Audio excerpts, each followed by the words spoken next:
Ada beberapa perkara penting yang kita perlu tahu sebelum kita mula simpan emas. Bila kita simpan emas, sebenarnya kita sedang menyimpan duit.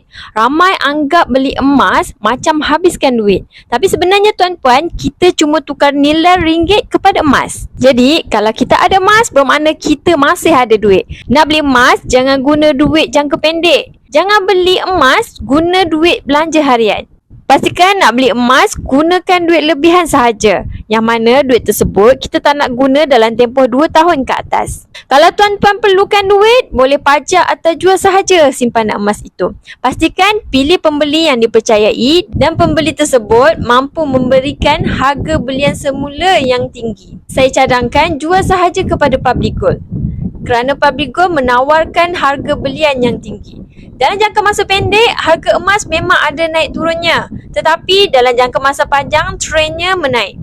Konsisten sahaja menyimpan, jangan terlalu ikut harga semasa. Emas juga tiada dividen ataupun bonus. Keuntungan emas ini hanya dari segi kenaikan harga emas itu sendiri.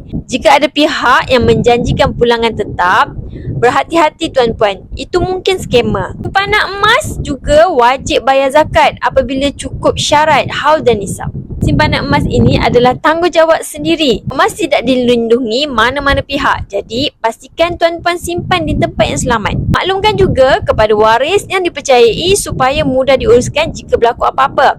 Nak mulakan simpanan emas dengan ilmu? Boleh klik link di bio untuk saya bantu tuan-puan sebaiknya.